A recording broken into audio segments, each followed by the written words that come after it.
Ya, pemirsa, setelah 3 warga Tanah Abang dinyatakan positif COVID-19, rapid dan swab test digelar untuk warga di Pasar Bendungan Hilir, Jakarta Pusat. Namun sejumlah pedagang menolak di rapid test.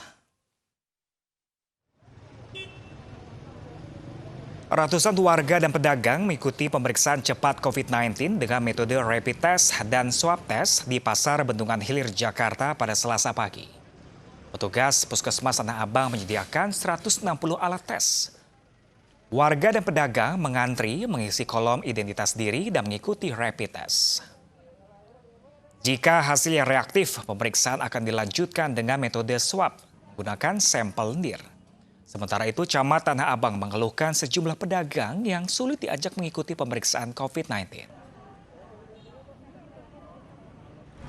Tapi kalau warga sudah kita lakukan himbauan langsung untuk para pedagang. Ini para pedagang ini kan agak gampang-gampang susah nih. Kita harus lakukan jemput bola, langsung kita temuin di kios-kiosnya. Dan hari ini memang harus ada unsur pemaksaan. Karena kalau mereka tidak dipaksa, mereka tidak mau. Alasannya saya sehat gitu. Setelah kita dapat informasi itu, langsung kita umumkan ke warga kami. Ya, warga kami siapa yang berminat, siapa yang mau gitu. Pada awalnya ya tidak ada yang berminat, tapi terus saya siasatin, saya harus ikut melakukan swab dan saya edukasi bahwa swab ini atau rapid ini penting. Kenapa? Agar kita bisa deteksi dini secepat mungkin. Sementara itu, pemirsa, ratusan kios di Pasar Gondangdia, Jakarta ditutup sementara untuk dilakukan sterilisasi menggunakan disinfektan. Penyemprotan dilakukan setelah seorang pedagang ditemukan positif COVID-19.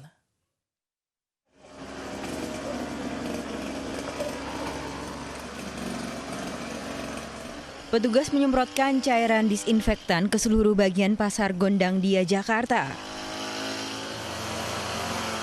Disinfeksi ini menyusul karena satu pedagang dinyatakan positif COVID-19. Selain itu, operasional pasar juga ditiadakan sejak 2 hari terakhir. Untuk selanjutnya setelah masa lockdown selama 3 hari ini, itu nanti kita rencanakan di tanggal 18 Juni 2020 itu akan normal kembali, kita buka kembali tapi dengan tetap menerapkan protokol kesehatan.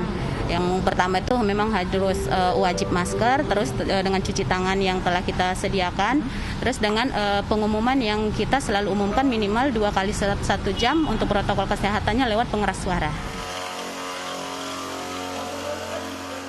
Pasar akan kembali beroperasi pada 18 Juni mendatang. Petugas akan memperketat protokol kesehatan untuk pembeli hingga pedagang. Dari Jakarta, Gibi Natasha, Wildan Aulia, Ade Suryananda, iNews melaporkan. Menteri Perdagangan Agus Suparmanto dan Gubernur DKI Jakarta Anies Baswedan meninjau sejumlah mal yang telah dibuka sejak Senin. Peninjauan dilakukan untuk memastikan penerapan protokol kesehatan.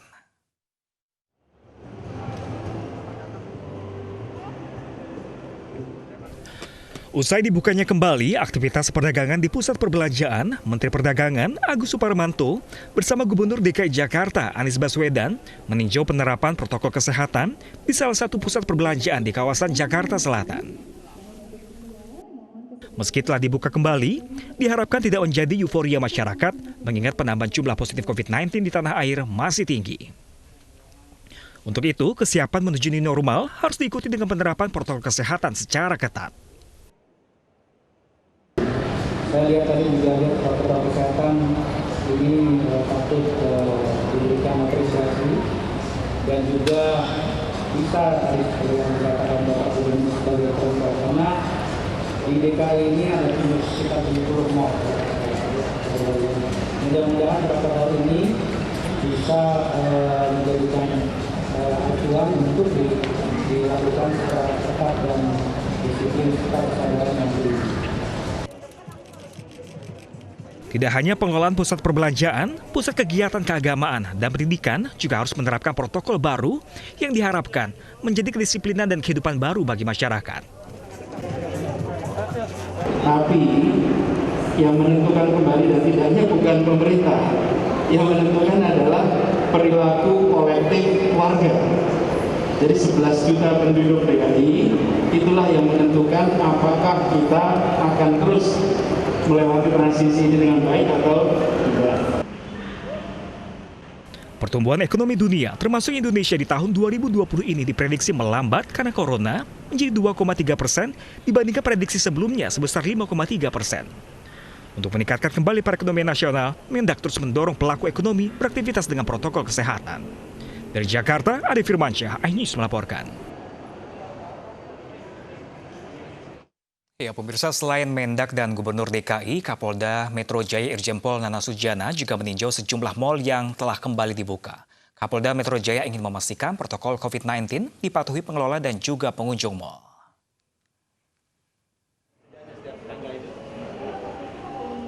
Per Senin kemarin, di masa penerapan PSBB transisi menuju new normal, Pemprov DKI Jakarta mengizinkan pusat perbelanjaan untuk beroperasi kembali. Protokol kesehatan pun menjadi syarat wajib dan perhatian penting pihak pengelola. Oleh sebab itu, di hari kedua beroperasinya kembali pasar modern dan mal, Kapolda Metro Jaya Irjen Pol Nana Sujana beserta jajarannya lakukan peninjauan guna memantau protokol kesehatan di mal tersebut. Peninjauan ini dilakukan di 4 pusat perbelanjaan di kawasan Jakarta Selatan dan Jakarta Pusat. Untuk masyarakat ini timbulkan rasa kesadaran, timbulkan rasa disiplin bahwa virus corona ini memang sangat berbahaya dan bisa merenggut jiwa gitu. Sehingga kami sekali lagi menghimbau kepada masyarakat untuk laksanakan protokol kesehatan ini tentunya dengan kesadaran masing-masing. Sementara itu, petugas juga tidak segan memberikan teguran dan sanksi jika kedapatan pengelola dari salah satu pusat perbelanjaan di ibu kota menyalahi aturan penerapan protokol kesehatan. Dari Jakarta, Salsabila, Yuda Anugrah, iNews melaporkan. Sementara itu, pemirsa, Pemprov DKI Jakarta mengancam menutup kios di pusat perbelanjaan yang tidak mematuhi protokol kesehatan COVID-19. Pemprov DKI juga membatasi jumlah pengunjung pusat perbelanjaan 50% kapasitas normal. Telah mengecek kesiapan daripada mal, pasar beberapa hari ini. Alhamdulillah semuanya secara umum telah melaksanakan protokol COVID ya. Artinya marka, traffic flow, masker, dipersiapkan, termogan, wastafel, dan lain-lain, semua sudah disiapkan secara baik. Sekarang tinggal konsisten dan kedisiplinan kita. Jadi kami minta agar pengelola mal dan pasar untuk disiplin. Bagi yang tidak patuh, tidak taat disiplin, kami tidak segan-segan untuk memberikan sanksi teguran, sanksi penutupan sementara, maupun sanksi pencabutan. Bagi kantor, pabrik, ya, kemudian pertokoan, mal maupun pasar. Untuk itu mohon semuanya diperhatikan, ini semua dengan maksud untuk memastikan agar program PSBB masa transisi ini berhasil sehingga kita bisa keluar dari pandemi COVID-19 ini. Tidak hanya di pusat perbelanjaan, pemirsa, kawasan Gelora Bung Karno Senayan Jakarta juga disemprot cairan disinfektan. Sterilisasi kawasan Gelora Bung Karno seiring semakin maraknya warga ibu kota yang berolahraga.